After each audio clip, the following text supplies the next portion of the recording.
What's happening, you guys? Welcome back to the Let's Go Win podcast, where we are here to help you be happy, healthy, wealthy, and get better every single day. We're going to be talking to an expert in an area that affects all of us all the time. And he literally, I'm excited to hear how he was able to do what he did, because it's truly something that we all live somewhere. We all have homes, and this guy is one of the best I've ever heard of. While a single dad in 1997, Brandon was an early technology innovator featuring real estate property listings from realtors he partnered with and promoted.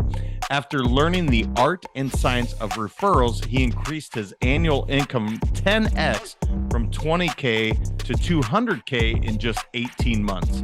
Brandon has since closed over $500 million in transactions by referral and has founded multiple local and online referral platforms and networks connecting more than 5 million members in 195 countries.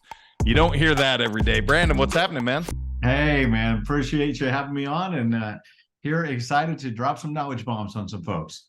Yeah, man. I mean, look, you 10x'd in just over a year, 500 million in 195. I mean, we're talking some massive numbers, but this is all through referral, or at least that's where it really started from. So what was the secret, man? What is everybody missing? Well, you know what? I'll tell you what, you kind of told my story as I got custody of my son, and I had to make a difference, a change in my industry, because I was only making 20 grand a year. And as soon as I got custody, I started bouncing my mortgage check. So I had to make a change. And I had somebody that mentored me in the art and science of what I now call raving referrals. And that changed my life. And that 18 months, I was able to really partner with people that were already serving our perfect prospects and add so much value to them that they gladly referred me tons of business. And it helped me attract all the clients that I needed to make the kind of money that I wanted. So obviously you have the why, your son, and you're like, look, 20K, that's not going to support me, let alone another human being. Right.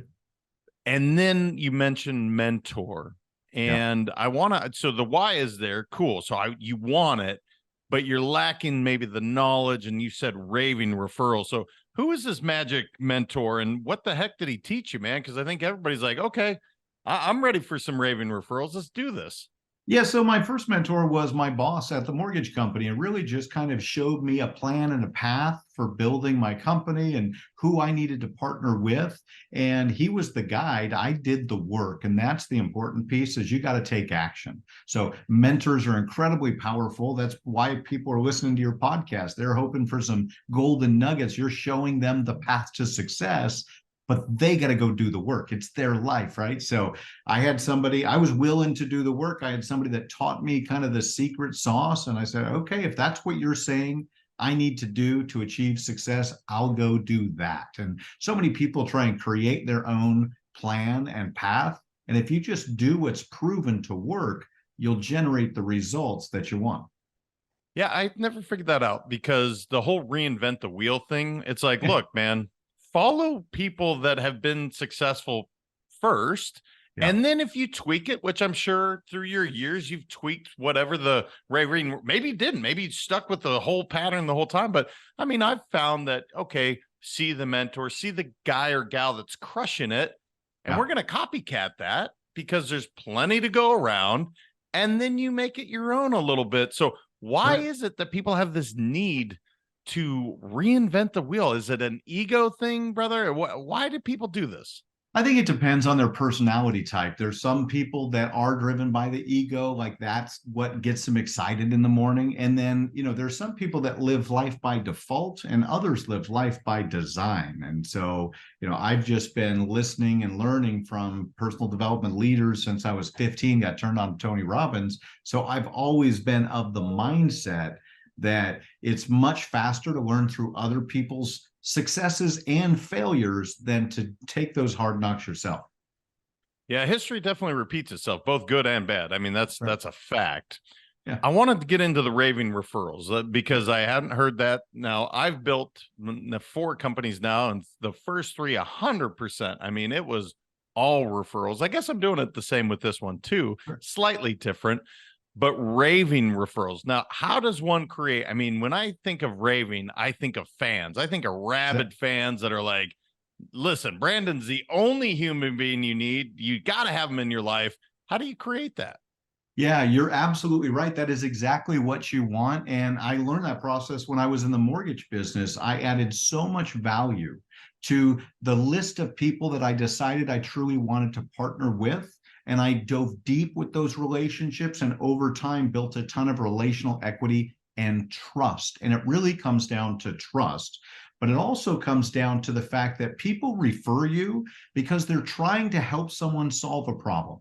So when you become the solution that other people are recommending to their clients, customers, guests, and so on, that's when you really get raving referrals. But you've got to change lives. You've got to make a difference with your product or service and make an impact. And there's actually the art of the ask, which we love to teach, and that helps generate more raving referrals. And that's the piece I want to get into, because I think this is where I know a lot of sales folks that do an amazing job. They create an amazing experience. They literally made the client's job easier. And I'll teach them two lines to really ask, the call to action. Yeah. And that's where they stop. They're like, well, I can't ask for that. Why the heck not, man? Did you do a great thing for them? Yes. Did you make their life easier? Yes. Then why would you be embarrassed? Or I don't want to come off salesy. What the heck? Life is sales, man. So what is that ask? What does that look like, Brandon?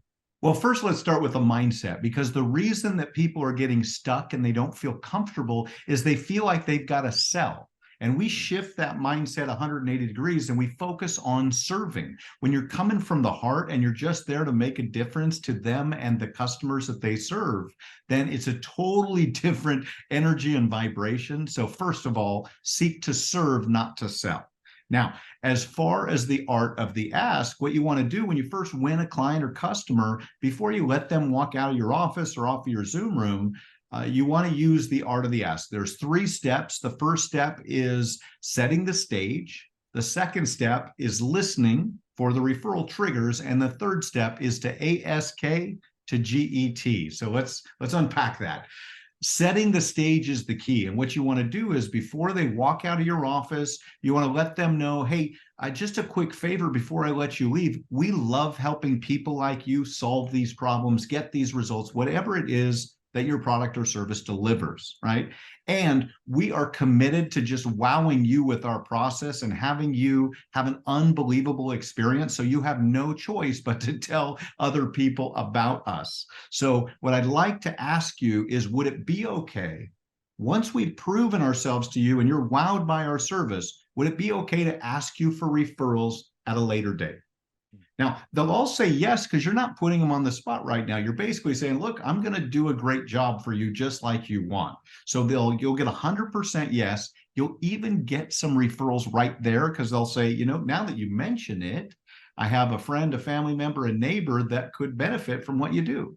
So that's setting the stage. Now you start serving them. And now you're in step 2. You're listening for the referral triggers. And the referral triggers are an expression of appreciation. It's, wow, that's really what you want to create for your client, is them actually saying the word wow out loud, because when they do, you've won.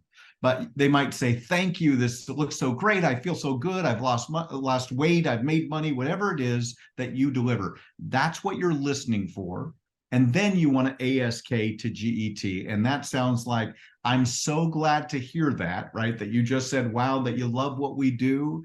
And remember earlier, I mentioned that we get most of our business by referral, and we love helping people solve this issue. So who do you know that is facing this similar issue? Or is there anybody else that you think would benefit from what we do? Yeah, the setting the stage, because you said when you first throw it out there, you are putting them on right in the moment, right? And you're putting them on spot where it's like, you've seen it forever. People think of the first 3 people that they talked to most recently, versus the way you said, hey, let's set this stage and I'm going to wow you. And if I don't, you don't need to give me any referrals. Why would you? But when I do, so he's setting the stage for their experience. Now they can do a little prep time. And the ASK to GET, you kept spelling that out. Why were That's you right. doing that specifically, brother? Did I miss that, or is it just No, you got it. really Well, being clear? that's how my mentor taught me. So one of my mentors for the last 19 and a half years is Mark Victor Hansen. He wrote those Chicken Soup for the Soul books, and he's been my personal mentor ever since I hired him to speak at a charity event back in 2004. And that's exactly how he teaches it. In fact, his latest book that he's super proud of is called Ask, the Bridge from Your Dreams to Your Destiny. And so there's a lot of gold in that book, but that's how he taught it to me. So that's how my kids know it. That's how my team knows it. The more you ask, the more you get. And that ASK to GET just helps you remember it differently. Yeah, it is. I give the example of, if I go to a restaurant, I know what I'm going to order for the most part. But if the waiter or waitress says, "Hey, would you like a salad?" 9 times out of 10, I'm going to say yes. Now, if they don't ask, I'm not getting the salad. So we're That's clear. right. This is referrals to me. This is exactly what it is. If you ask me to have this, would you like a salad? That sounds good. I don't get enough greens in my life. But if you don't ask me, I'm going to get my steak, potatoes, and I'm moving on with the meal. That's what I think of referrals. And this is one of the most, I don't know about you, Brandon, but this is where I pull my hair out. I'm like, just ask, please. You've done a great Absolutely. job. Why, man, I love that. I can't wait to read that book because I haven't, but it makes so much sense. Just ask. Otherwise, how do they know what you're looking for? Well, and you need to ask for everything you want in life, not just more referrals and more business. But listen, as kids, we ask for everything, right? If you have kids, you know this. Your kids are always asking you over and over and over again. Are they afraid to ask? No. Do they get what they want more often than not? Usually, right? And oftentimes they don't quit asking. But why do we as adults feel so uncomfortable? And usually it's because we're up in our mind. We're sitting there thinking about what they're going to think about what we're thinking about and talking about. And we're in this mental game that just gets in the way of action and results. So when you ask, that's the action. The law of attraction requires action, it's in the word. If you want to attract more, you have to act, and that's by asking.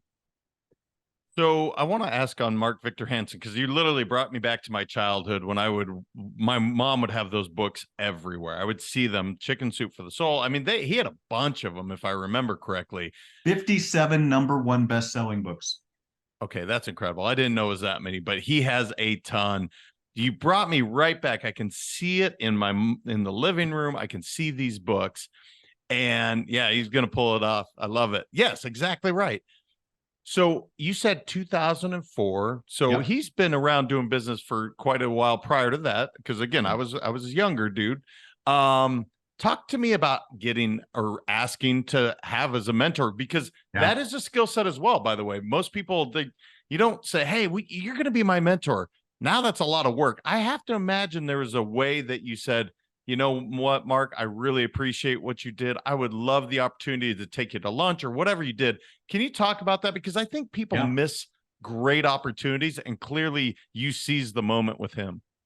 Yeah, the first time I ever sat down with him was breakfast of that day. I had paid for his speaking fee to come speak at two different events, a luncheon, and then we did a dinner event. We raised enough money to send $1.2 million in medical supplies around the world. So it was awesome. But when I sat down to breakfast, meeting him for the first time before either of those events, we're talking about what we were doing.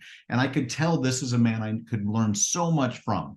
And so after the event, I bought all of his stuff. He had a lot of CDs and tapes and books. And so I bought everything I could so that I could just soak him in. And so later, I went to Hawaii 5 days later. And in that presentation, Mark said, "You've got to write down at least 101 goals." That was his challenge for everyone in the audience. Well, I went to Hawaii and I wrote down 338 goals. And one of my goals was for Mark Victor Hansen to be my mentor. So when I came back to Oregon, I shared that with him. I called him up. It was one of the scariest calls I ever have made in my life because I knew it was life-changing to me and it meant so much. And I was thrilled when I asked him and he said yes. Now, I framed it from a perspective of not just seeking to receive, but to give and to apply everything that he had taught. And I had just spent a week absorbing this man into my psyche, listening to all of his CDs. And so when we were in conversation, he knew I was a student and that I had done my homework. So that's one of the keys, is really understand what it is that your prospective mentors are on mission for. You talked about purpose earlier.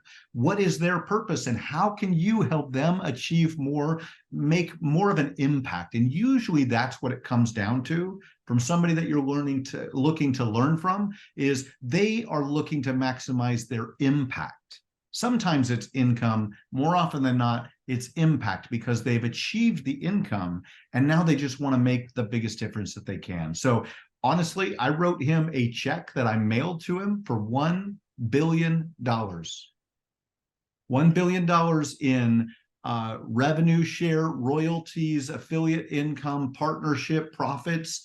And he knew my heart was to make a difference, because I had just hired him to speak to help us raise money for charity. But I did something outlandish to make sure he couldn't remember me. Now, one of the other fun things that happened is on that beach, one of my goals was that I wanted Mark Victor Hansen to write about me in a book by May 28th, 2005. So 1 year later, right? Now, fast forward, Mark and I start talking a little bit. He starts mentoring me. He invites me down to LA to his events he's putting on. We become friends, and he calls me one day and he says, Robert Allen and I are going to write the sequel to The 1 Minute Millionaire, and it's going to be called Cracking the Millionaire Code. Would it be okay if we wrote about you? And what do you think I said? Yes, please. Yes, please. And the coolest part is the book came out on May 31st, 2005. So I missed it by 3 days, but that experience helped me understand the law of attraction is real, and you really can create anything you want in life if you pour your life force into it. Yeah, and now this is a big jump from 97 making the 20K to writing $1 billion check to a guy to say, look, I'm putting this out there in the universe. This is what's going to happen. That's right. The mindset shift clearly has grown in that time period. And we're only talking 8 years. This is not we're not even talking a decade. Right. What's interesting, even so clearly you did well in sales from 97 to 2005, 2004. But what was interesting, what I picked up is you said, gosh, I was nervous making this phone call, even though you've made thousands and probably even more than that phone call in the mortgage industry. I mean, that's the way the industry works. What would you tell people when that happens? Because clearly you still took action. You stopped either forgetting, thinking about yourself. You stopped thinking about yourself for a moment and said, this is bigger than me.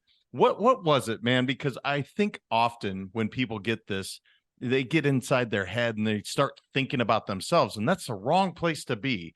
And you mentioned the word impact. So talk to me about that, because it was interesting to hear you say you even got nervous making the phone call, but you still did it.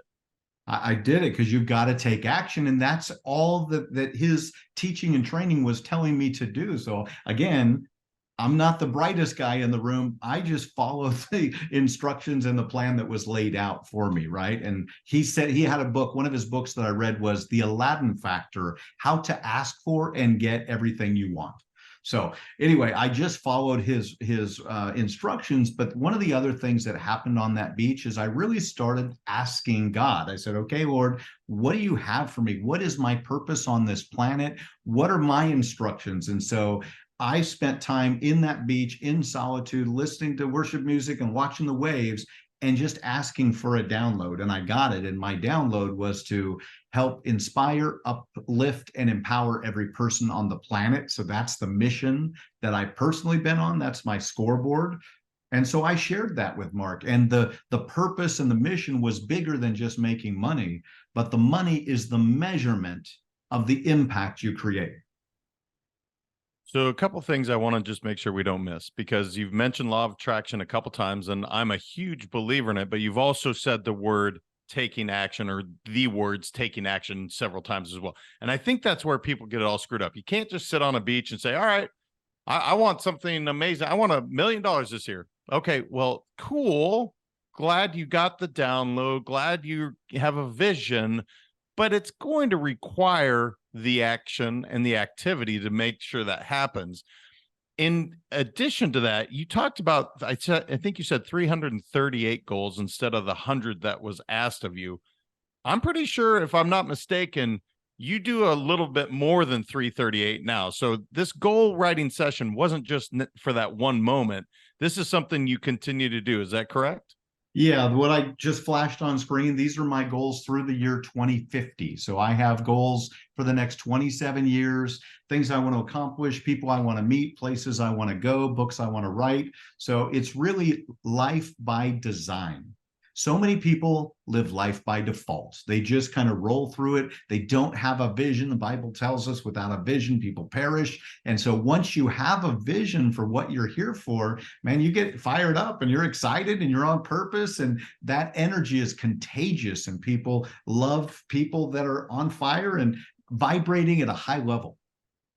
So you had mentioned on the beach, there was 3 or 4, and I didn't catch them because you went through them pretty quickly, but it was empower. Can you repeat that so we can really figure out what your life by design looks like? And maybe we can tackle a couple of these goals. We'll put them out to the universe so people can say, all right, Brandon, we're going to hold you to it, man. We want to see you hit these goals. Amen, brother. Well, it's not just me, and I was very clear about that. It's really holding the space for we. And turning me upside down becomes we, and that's what it's all about. But to inspire, uplift, and empower.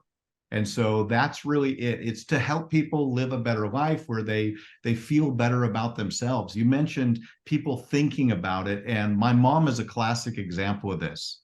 Every time I talk to her, she tells me what she's thinking about doing. And when I ask what action she's taking, it's very, very little. And as a result, she lives a small life. And I love my mom. I was just with her Sunday, and I'm always asking her, what is it that she wants to do, to create, to achieve, to experience? And she is always thinking about it, but she doesn't land on a place and then take action. If you want to live life by design, it requires massive action. Yeah, it is interesting. And this is something that I struggle with at times because I like to live life large. I don't want to play small, right? That's now, that is not a judgment for your mom or, I think of some of my best friends where they are content in the life they're in, and that's cool. That doesn't mean it's wrong. Right. But those that do want to live life large, that do want to dream, that want to impact, one of my favorite words that you said, when you want to live large, you have to be a little out there. You have to be willing to put yourself out there and say, look, I'm willing to go out and fail. I'm willing to go out and, look a fool, whatever it looks like. Is that why people play small often, or is it contentment? Maybe you can coach me on this, because it's one of the things I have to resist to say, just because you think grandiose doesn't mean everyone else has to as well. Yeah, and I live in a judgment-free zone, right? So it's never about right or wrong. It's just right for you. What do you feel led to do? Who do you want to be? I always look at my life as a movie and think, what do I want my time here on this planet to mean? To what's the difference that I want to make? And so that's just how I've been raised, and I've had that sort of mindset since a young age. And so I've been on a mission to impact every person on the planet. And when you think that way, it's a completely different game. Now, I got to give Mark Victor Hansen credit because he unlocked that in me. He taught me to look at the world through those lenses. And he was a student of Buckminster Fuller, who was a global game changer in the way that he thought. And so Mark studied under him at the University of Illinois. And so Bucky helped expand Mark's mind. Bucky was actually mentored by Einstein. So, it's really just about surrounding yourself with excellence and thinking about your life at a larger level.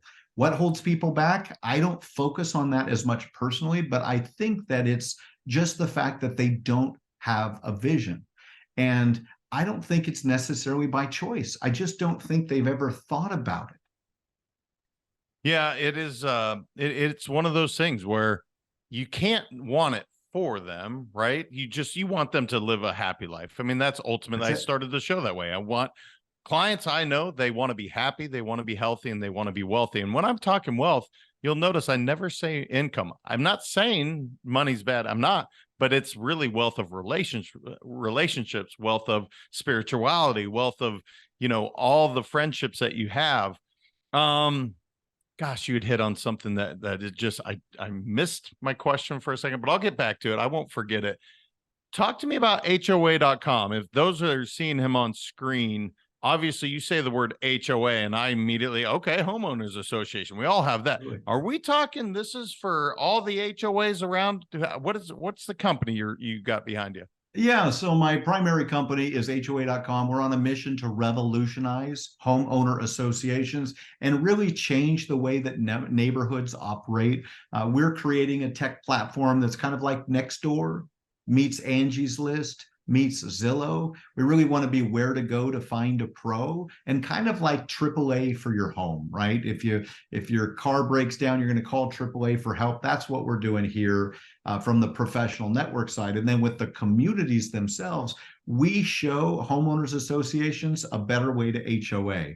When I introduce myself as CEO of HOA.com, I get HOA horror stories all the time. And what's amazing is 53% of Americans who own a house live in an HOA, but most don't love their HOA. So we're on a mission to change that. And we're doing that through not only technology, but also live events. So we create like community barbecues and ice cream socials and community impact events that neighbors host in their local community to really bring people together and connect in a meaningful way.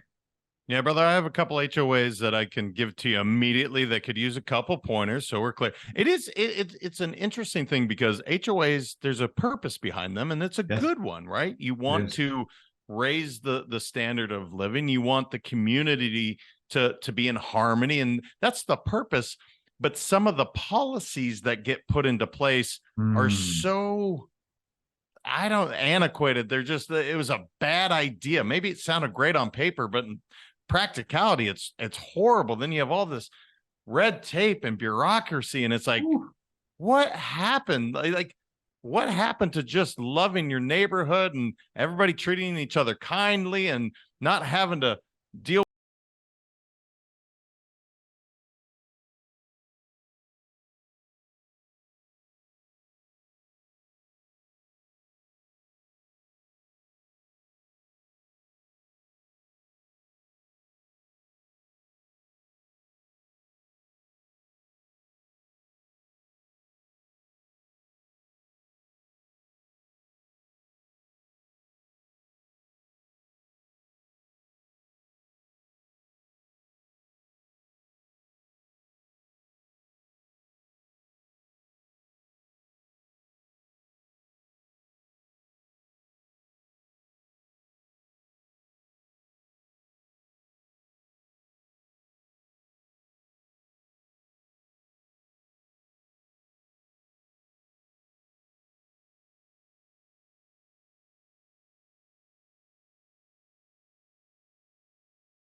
purpose. For instance, Let's Go Win is to inspire people to live their best lives. Every single person.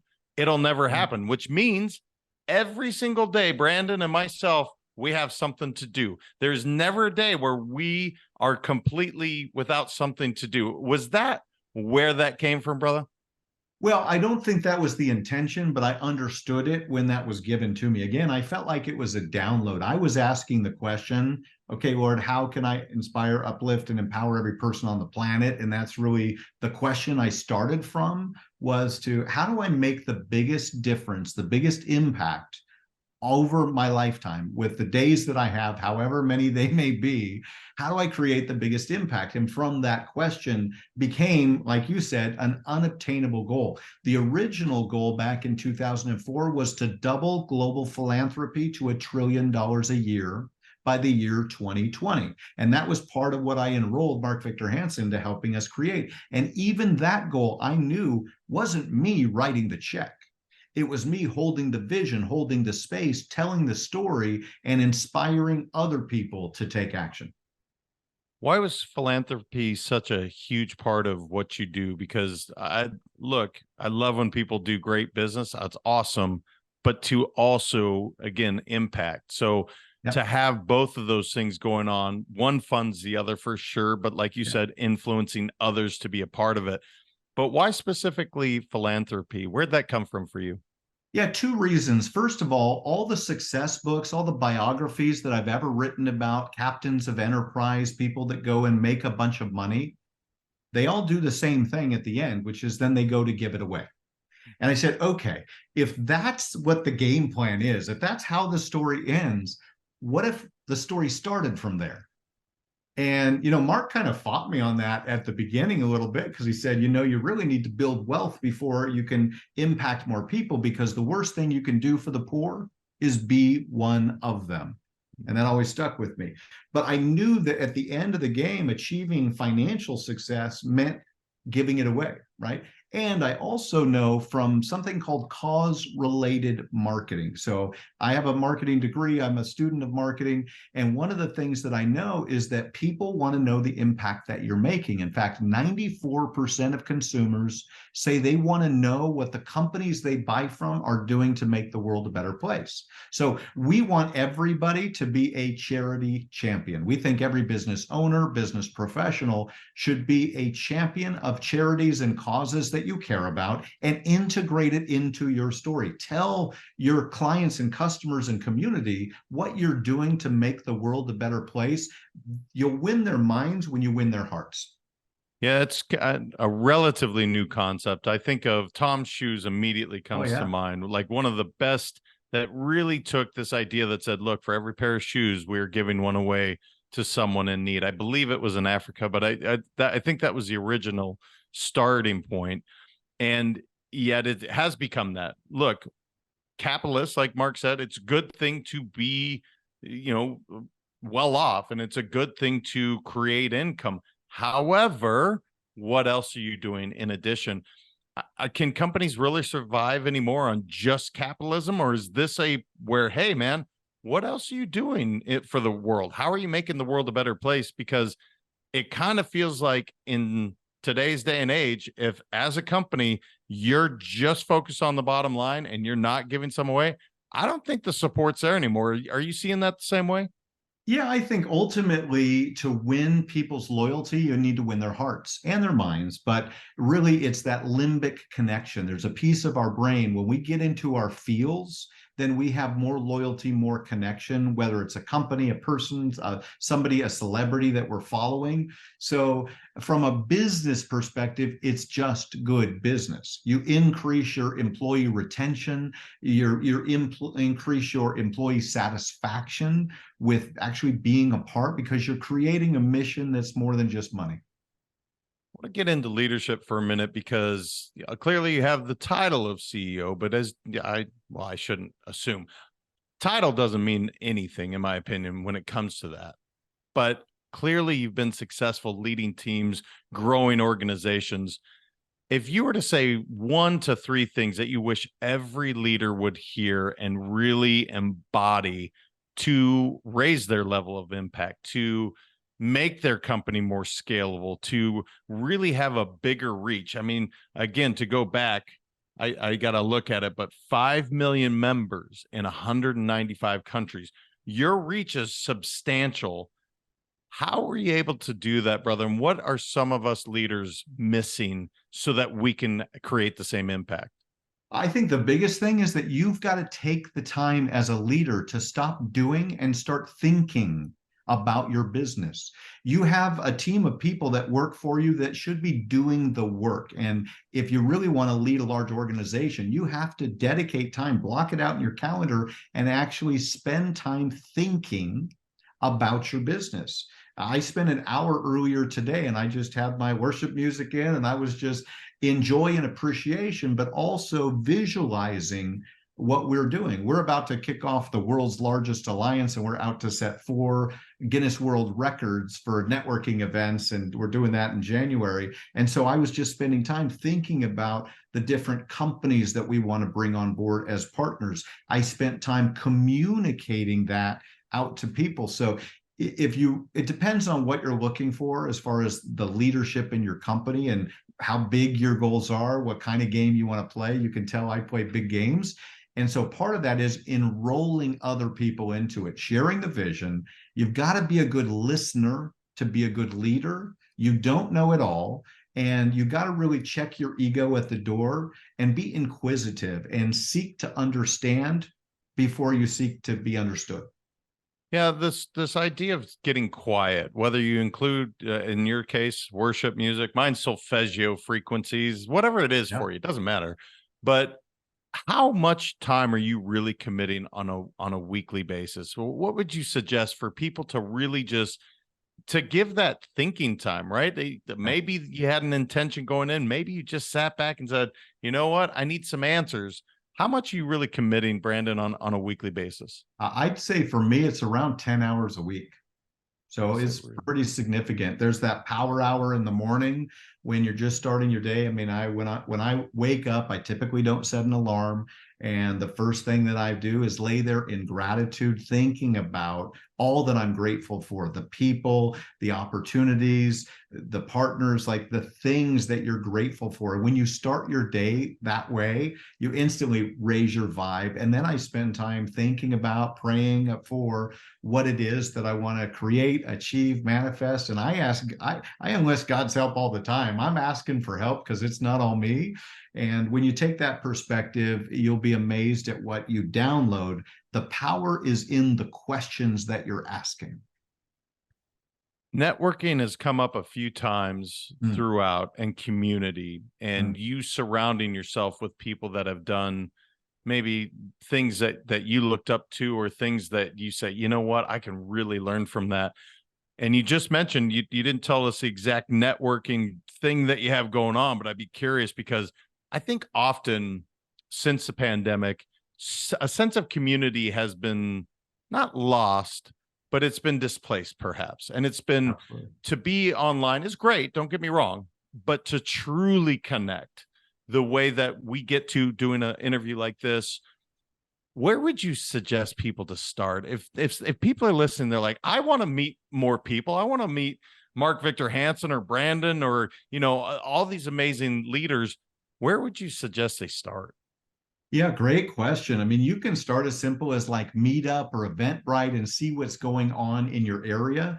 But if you're in it for business, go find out the industry leaders and go see what's happening. Like 3 weeks ago today, I was at the National Association of Realtors convention, right? So I was there with all of the top companies and walked the vendor floor to see the software, the tools, the technology, and the teaching that is going at the forefront of that industry for the real estate world. And it was fascinating. But I also got in the orbit of people that were leaders in those companies. And so this week I've had calls with the partner managers from both Exit Realty and Realty One Group, which are both national companies that we're looking to partner with. So Tuesday night, I was at a mastermind for internet marketers, and we had some amazing people. One of the guys is coming to my house tomorrow. So you've got to go find opportunities to get connected. If you don't know of locations, you can start with your local networking organizations. In the back of Raving Referrals, we've got all kinds of options. Alignable has some good local events. It just depends on what level you're playing. Are you B2B or B2C? And what is it that you're out to achieve and attract? Well, guys, remember your network is your net worth. And again, it's not all about money, but I will tell you, if you want to create that impact, and the more impact you create, the more income you're going to create for you and your family as well. So I hope you heard that loud and clear. Brandon, time has flown by. I can't believe it. What didn't I know enough to ask you that you want to make sure to leave the audience with as we start to wrap up? Well, the good news is we talked about creating your goals, your vision, right? We talked about asking, taking action. Those are the top two secrets to success. And they're not really secrets, but you've got to put them into practice if you want to achieve results. Now, the real secret to my success was referral partnerships. And that's what we're doing at HOA.com that's so different than others, is creating automated co-marketing. What I mean by that is an engine where it promotes all of the partners to your respective and collective database. And so what we find is a lot of people go to networking events, but they don't really know how to get connected and what to do. And so they go have a great coffee meeting, maybe they grab a beer or lunch, and then no action really takes place, so no results get created. We teach the referral partner blueprint. You can download it free at hoa.com/blueprint, but it's really about finding people to do life with, people that are already serving your perfect prospects. You're able to help them help others. And likewise, you're giving them referrals constantly and promoting them as a solution for the clients that you serve. And when you do that, this is what Mark taught me, 1 + 1 = 11, because you create that leverage factor and you help more people and make more money in the process. Yeah, it's awesome, man. I love it. If people wanted to reach you, Brandon, whether it was to be a part of the networking, to really check out HOA.com, what is the best place for them to reach you online? Yeah, so for me personally, just go to brandonbarnum.com, and there you'll see my calendar link, my LinkedIn profile. There's a referral score quiz I'd recommend you take. It'll take you 1 to 2 minutes, and it'll help you identify some blind spots in your business. So go to brandonbarnum.com and you'll find all about me. Brother, fascinating, the trajectory from, again, from that starting point to what you've done is awesome. It's remarkable, and it's really inspiring. I hope people really took as much as I did, because in a short period of time, you changed a lot of lives, including yourself and your son. To do that, it's remarkable, man. And thank you for sharing the story. Oh, you're welcome. It's my pleasure. And the best part of the ending of the story is that my son's now 31. He works full time for us at HOA.com. So I've already spent 2 hours with him today. So we're building the dream together, and there's nothing more rewarding and fulfilling than that. Guys, if you're not seeing him on camera right now, the smile that came across his face, 2 hours with this boy that's 31, living life by design. I got to tell you, I've 17 and 14-year-old sons. I hope, Brandon, when they're 31 and 28 or however old they are at the time, hope I can say the same, brother, because you could just see it come across, man. It's awesome. It's awesome. Life by design. Live it and love it. I love it. All right, you guys. I mean, look, go back, rewind, because listen to this, share this with people. He literally talked about living life by design, seeking to serve, raving referrals, don't reinvent the wheel. I mean, I just kept writing down these one-liners, and I was like, oh, that's really good. I'm going to borrow that. Oh, that's really good. I'm going to borrow it. Make sure to share this with someone, because someone is probably going through this challenging time like Brandon was in 97, and in a short period of time can have explosive growth and help so many people like he did as well. Please share this out with someone that you care about. And until next time, remember, your mindset matters. I appreciate all of you. We'll talk to you soon.